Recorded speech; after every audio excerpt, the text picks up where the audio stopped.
my Foxborough Fellowship and Patriots people, we are once again on to postseason. After your New England Patriots completed one of the greatest regular season turnarounds in not just franchise, but all of NFL history, going from 4-13, and let's be honest, it really should have been 3-14, to 14-3. They now have playoffs. That's right. We're in the playoffs at home, and it's actually a very compelling matchup, because the Patriots and Chargers, be they in San Diego or Los Angeles or anywhere in between, actually have a little history. And it's going to be a tougher matchup than I think most Patriots people anticipate. That's why I wanted to go in the Wayback Machine and get one of my oldest and bestest Pats pals, Mike Dussault from Patriots.com, to join us for a little bit of a Chargers at Patriots wild card weekend look. Here we go, folks. It's time for Six Ring. Hey, whatever it takes, man. It's all about winning, all right? Winning on three. 1, 2, 3, win! Celebrating the heroes of Foxborough's past. Hannah with a good block. Look at Grover. All the way. Watch the block of number 73, John Hannah. The champions of the dynastic era. Adam Vinatieri booms a 48-yard field goal, and the Patriots are Super Bowl champions. The Patriots of tomorrow. We're going to remove entitlement from our football team. We're going to earn the right to be here every single day. And the fans whose faith never wavers. This is Six Rings and Football Things.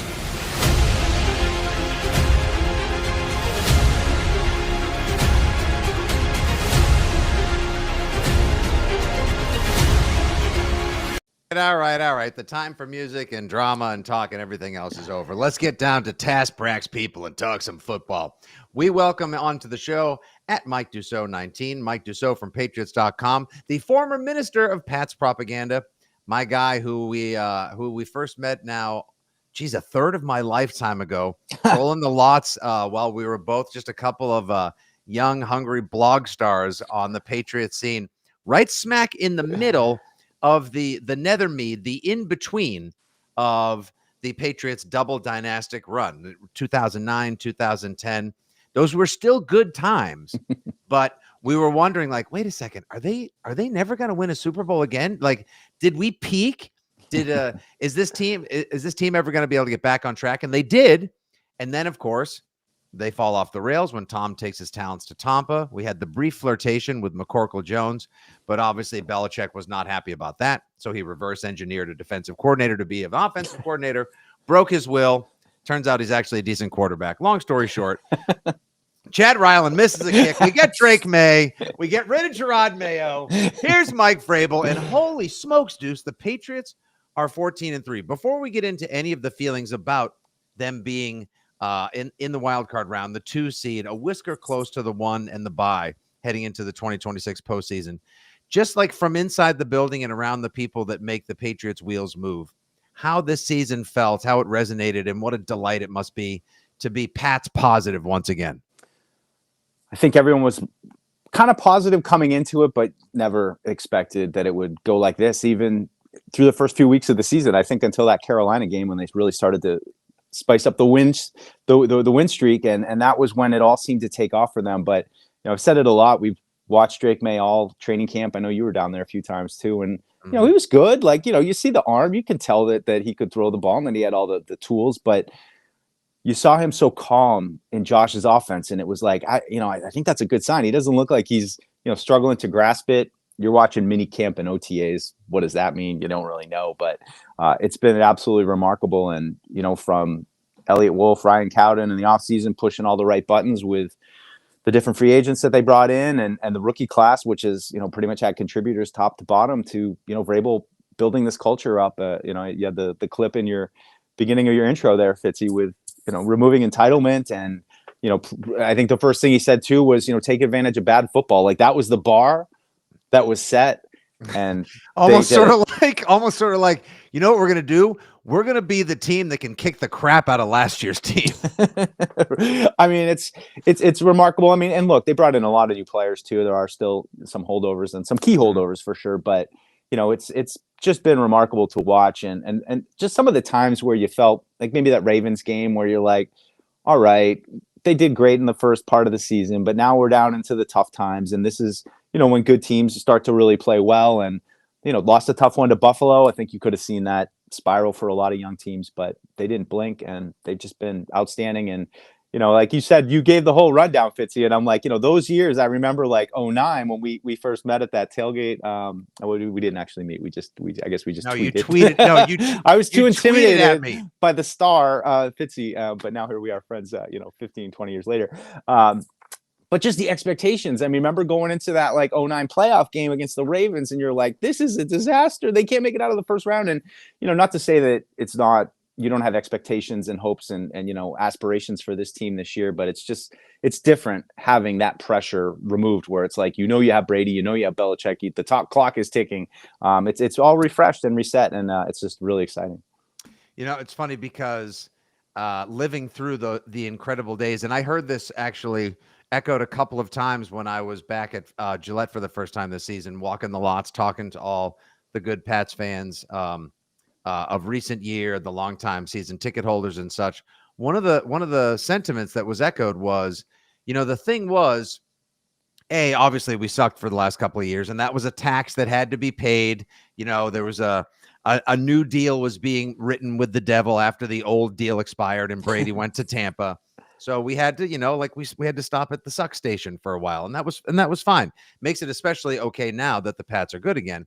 But also, a couple of fans said that all those years in the Brady, Gronk, Belichick, Edelman era, if you will, even in the way back earlier, McGinnis, Harrison, Ty Law days, that like we expected them to be so good because they were so good. And our expectations were always up here.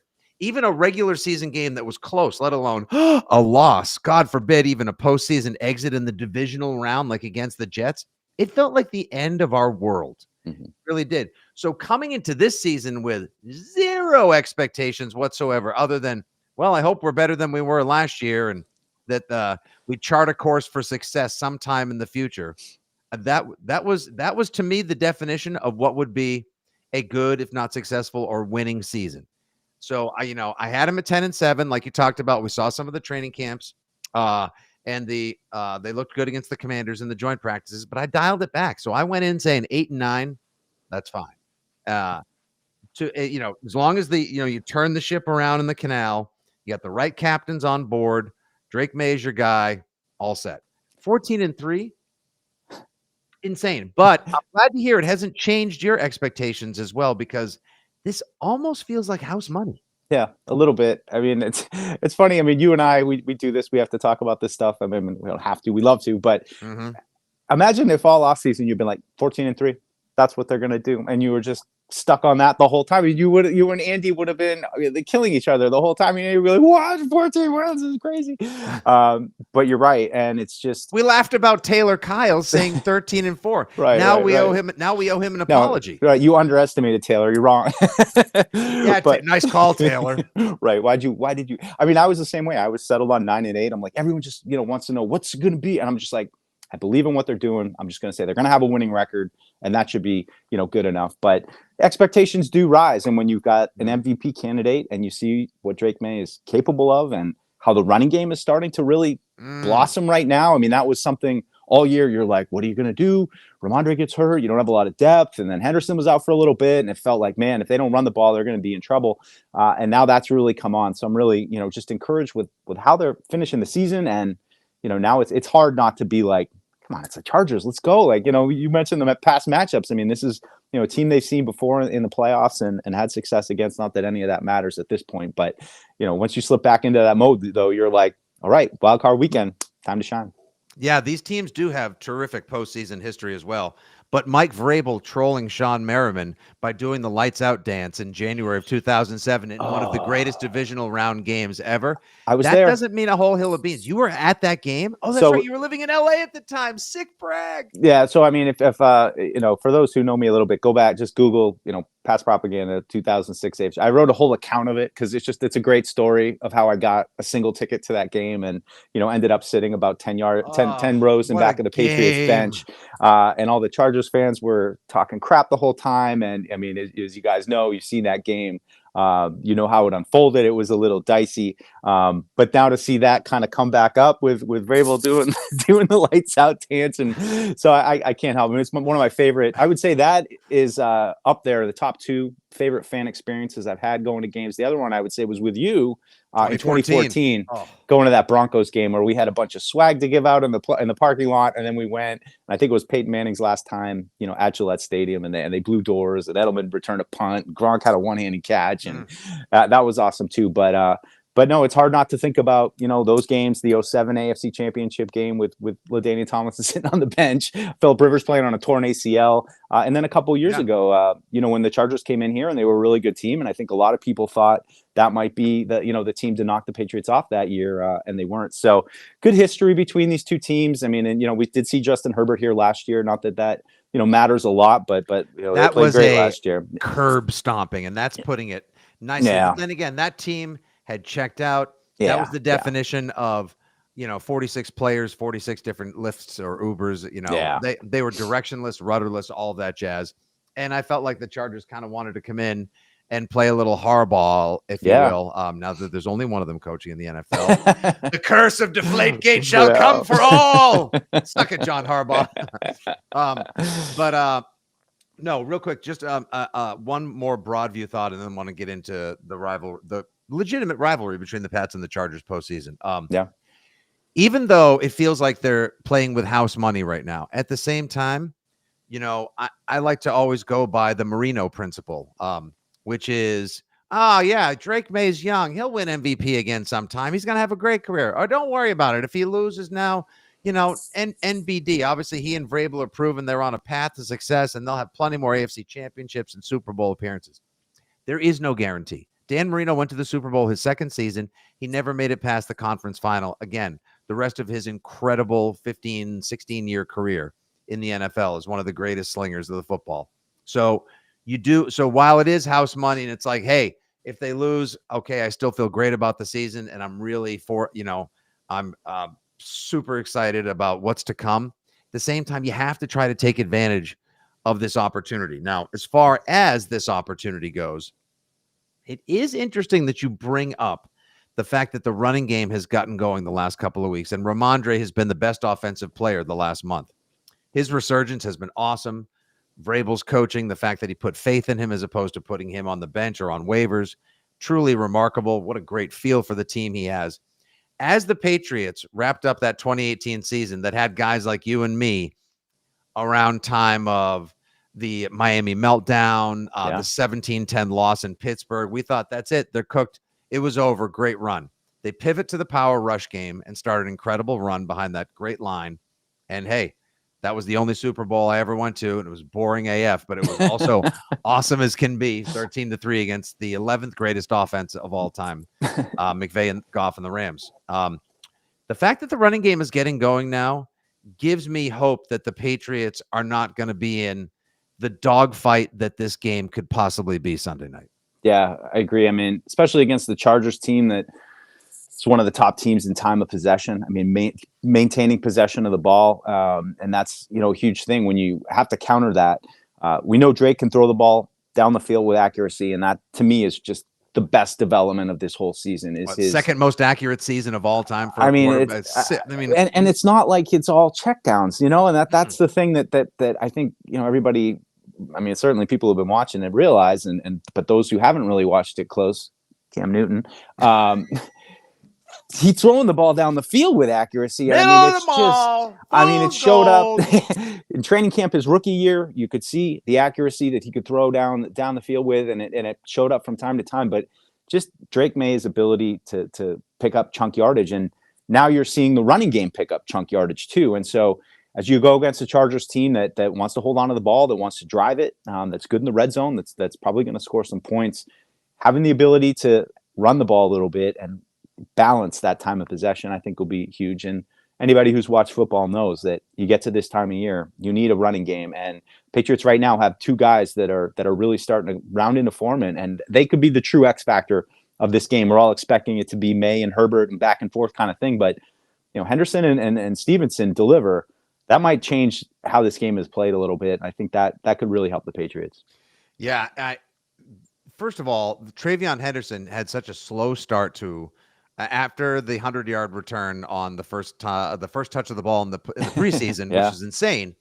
He kind of petered out for a while or hit a rookie wall, and he looked like he was thinking, and he was very timid up at the line. And part of me was wondering if he wasn't running that way because of the fumbling issue with Ramondre, so he was being extra ball secure.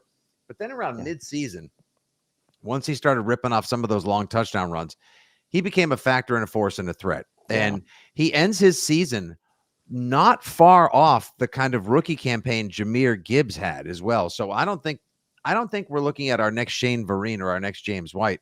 I think we are looking at something, or someone rather, like Josh McDaniels said, that the Patriots have never had in their offense before, and he's healthy and good to go. Now you compliment him with somebody like Ramondre, who is doing this incredible balancing act of showcasing like awesome pass protection, great between the tackles toughness, and mixing that with borderline elite speed and really soft hands in the passing game. I think that gives the Patriots the advantage that they're going to need for time of possession and to open up the passing game, be it in short yardage as you try to take advantage of the San Diego zone, the Chargers zone, whatever. But and keep the ball out of their hands as well. That's the way it's going to have to be, because if you just try to think this is going to be a 40-45 pass attempt game, you're kind of playing into the hands of the 5th overall defense that has the fifth best pass defense, and they're 8th against the run as well. So they don't take any naps on defense as well, Deuce. No, it's a really tough, fundamentally sound defense that is going to challenge the Patriots, and that's why I'd not just point to the explosiveness in the run game, but Marcus Jones's punt return. Special teams. Can you take advantage of those kind of scores as well? Remember going back with like Dion Lewis against the Texans with a big kickoff return touchdown.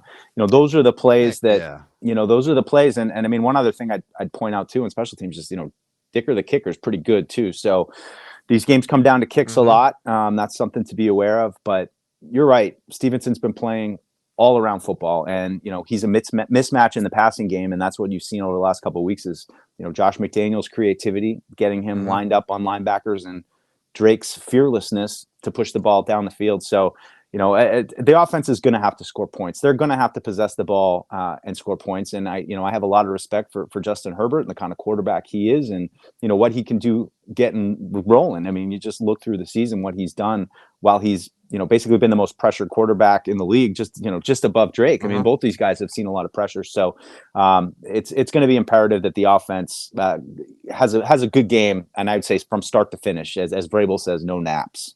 Yeah, with the way that Whole Milk Harbaugh, a.k.a. Captain Khakis, plays football, if he had his healthy offensive line with those twin towers of Rashawn Slater and Joe Alt, I think a lot of us would probably be picking the Chargers in this game, and they may have very well won the AFC West. That's just he built a bully out in Los Angeles, and it didn't stay healthy for the season. They opened the year with that awesome win in Mexico where they looked so good against the Chiefs, and I felt vindicated, or validated at least, that I'd picked the Chargers to win the AFC West. Injuries get the best of them over the course of the year, but they still make the playoffs. That said, they do enough things well enough, even with Justin Herbert and his busted up left hand, even with the expected upper 20s cold temperatures Sunday night in Foxborough, that I think they're going to try to keep the Patriots defense off balance all night long. They have, we lost Deuce right there. Hopefully he'll be able to pop. Yeah, there he is. They do enough in the running game with Hampton and Kamani Vidal, and they've got a number of great pass catchers as well. Deuce, you good?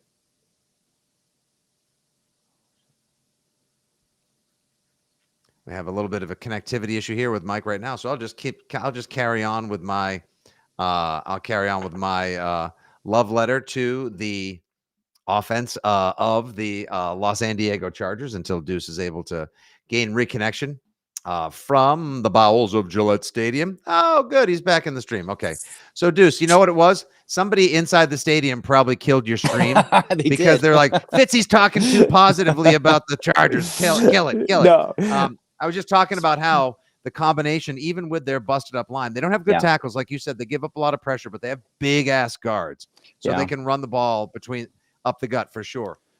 Herbert has as good an arm as any other quarterback, and their complement of receivers. Like, if everyone's on game, Quentin Johnston, my guy Lad McConkey, and old man Keenan Allen, like they'll find ways to stress you at each and every point. We know Harbaugh just wants to punch you in the face, punch again, and laugh behind his 10th grade chemistry teacher glasses. But don't be fooled; they can do a lot of different things to stress a defense. They can. I think this game comes down to a lot of the guys that have been injured and how well they can come back, and will they come back? And it's, to me, Robert Spillane, Kairos Tonga, and Harold Landry on the edge, and those are three critical players. I mean, you talk about the size inside of the Chargers offensive line. Well, Tonga's your big guy inside. You'd love to have him back. I think there's like a sentiment out there that like all three of these guys are all fine and they're just going to pop back in this weekend and be great, and maybe they are. But I got to see it. We haven't seen, Tonga, or we haven't seen Tonga in a couple of weeks. We haven't seen any of them in a couple of weeks. And but like Spillane is just such a key. I mean, not just because of everything he does on the field, but the leadership that he brings off, and he's like kind of the heartbeat of that whole defense. So like I said, can those pieces come back and take advantage of this tackle play? And you look at a lot of the games they lost this year, and Herbert's absolutely under siege. And, I like the Patriots. I mean, I think they've had a decent pass rush all year. I wouldn't say that they're a bad pass rushing team. But they have to generate it. It doesn't just naturally happen. Right. There's a lot of stunts. There's a lot of loops and those kind of things. And those can work, especially when they're all in sync. I think that's part of, some of the lack of pressure we've seen recently is just, you've got some backups in there and they're not quite in sync like you usually see when it was Milton Williams and Barmore and all that. So love getting Milton Williams back. I think that's a huge boost to the pass rush, but you have to get pressure on Justin Herbert. And there's just been over these last few weeks, and admittedly you have certain personnel that have been playing for the Patriots, but they just haven't been making enough plays, against some of these offenses, especially, the Ravens game. And even, this week against, not that it matters, but they're going to need guys to step up and make plays and get this Chargers offense off the field. And, every time they force a punt, get a turnover, anything like that, it's going to be a huge, check in the win column towards the Patriots' favor. But it's going to be a real challenge, I think. Yeah. Were you, because I know the great, almighty, powerful, ever delightful and perennially positive Mike Reese even took a little guff on Sunday. He did. When he had like a negative tweet about the Patriots defense. It was like 3 words to describe this Patriots defense. Not playoff ready. Playoff ready. And then Andy Hardecourt quote tweets it with 3 more as well. Because he's like, oh, if Mike's not taking enough heat, let me see if I can bring some smoke on me. But he wasn't wrong to a large degree, because Quinn Ewers, Jalen Wright, Malik Washington and company, that version of the Mike McDaniel vaped Crusader offense was kind of having their way until the Patriots just pulled away in the middle of the third quarter. But they were able to move the ball. Like, his inexperience led to the bad pick to Hawkins, the bad throw on 4th and goal from the 1. Like, the Pats, again, Mike Vrabel said back in January, we want to take advantage of bad football. The Dolphins came in and played some bad football. Pats took advantage, and a romp ensued with 3 Ramondre touchdowns. But if you futz around and find out on Sunday night, you're going to find out, because the Chargers won't be making the same mistakes some of these other teams have made along the way. Yeah, that's everything to me. And that's just, like you said, they're going to move the ball. I mean, I don't want to bring up last year's game, but like, it is just a short example of that. Justin Herbert came in this building last year and scored on 8 of 10 possessions. And I know it's a totally different team and all that, but if I'm Justin Herbert, I'm going to feel pretty good about, I'm comfortable in that stadium. I went there, I won. Like, let's go. It's not this anybody pointing to like, oh, the Chargers are going to struggle in the cold weather or anything like that. Like, I don't buy it. But they're going to have to find a way to get back to that defensive style they were playing early in the season, when it was just disruptive. You're seeing pressure. Justin Herbert can't get comfortable. I mean, you got to lay some hits on him. He's already banged up. And, as I think you might have saw Belichick, I think, commenting on, he's a big thing on, don't let them get the lead. And then, if you get the lead and then force them to drop back pass, it's going to give your pass rushers opportunity. So hopefully Harold Landry, a couple weeks off, did him some good, and he's got a little bit of juice. He's a little bit healthier. And, if they get those guys back and all of a sudden Spillane's right back in the middle, I'm going to feel good in the early going of that game. But like I said, it's going to be a 60-minute back and forth game. I see it the same way as I saw Josh Allen. There's just no lead that's safe. When a guy can throw the ball the way that he can throw that ball with how comfortable he is with those three receivers that, he's been playing with all season long. Goes way back with Keenan Allen. He's developed that same chemistry with Lab McConkey as well. So it's going to be a challenge. And every stop this Patriots defense gets, it'll be a little bit of celebration. And it's going to be it's another just like check in the box checked for the Patriots along the way to this incredible live-in renovation and rebuild that they've done. Is this game is not Saturday at 4:30. Nobody wants to watch a 10.5 point favorite on the road against. I mean, the Panthers are probably like, sorry, we apologize. We didn't want to be here. We don't belong here. Whatever. But you have, it could have been the Saturday night game that would have been fitting. Sunday at 1 would have also been a good match, a good time for them as well. But to have the Patriots be the Sunday night football NBC like primetime game, like. That's how far you've come. Herbert versus May, Vrabel versus Harbaugh. The NFL decided, no, you guys are good enough to be the featured game at the end of what's going to be an awesome Sunday. By the way, Jags-Bills could also be a whale of a game, and 49ers and Eagles, I wouldn't kick out of bed for eating stale pizza crust either. But watching those two games Sunday. No one's sleeping in Pat's Nation this week anyway, but Sunday should be a wild ride leading up to kickoff at 8. Yeah, I wonder, is this a changing of the guard? Maybe not even a changing of the guard, just a rejiggering of the power structure in the AFC.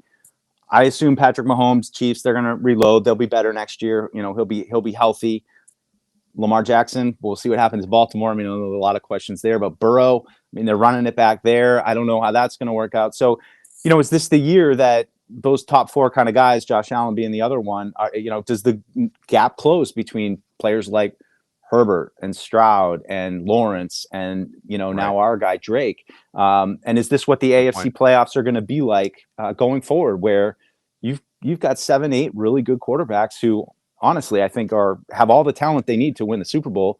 It's just going to be a question of, what team peaks at the right time. And that's how I look at this playoff run right now for the Patriots. I could see anything happening. I mean, have them go all the way, go to Denver, beat Denver, like all that could happen. Or, they could flame out this weekend, and I don't think it's really a sign of, where they're headed. It's this, all these teams are going to be good right now. And it's not going to be like the old days with Brady, where it's like, all right, just get to the conference championship where you're going to play Peyton Manning. I think, every year the playoffs you're going to get in, and it's like, all right, it's a free for all. And where are you playing? Who got home field advantage? All those kind of things, might make the difference. Yeah, this in addition to the fact, like I said, the Marino principle, if you never know when you're going to be back, so take advantage of it when you get a chance to be there.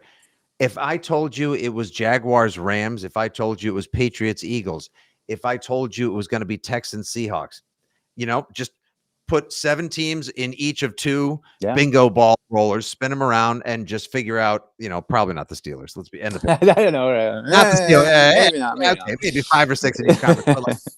But Panthers. Any option is really possible. Yeah. Especially look at the NFC West. It's like any one of those teams made it easily could win the Super Bowl, and I wouldn't blink if it was San Francisco, Seattle, or the Rams. Yeah, I know. All right, we'll get you out of here on this, Deuce. Your big key on either side of the ball. Any primary? You don't have to give a prediction. It's early in the week still, but I appreciate that. I don't really even have mine either. So come on.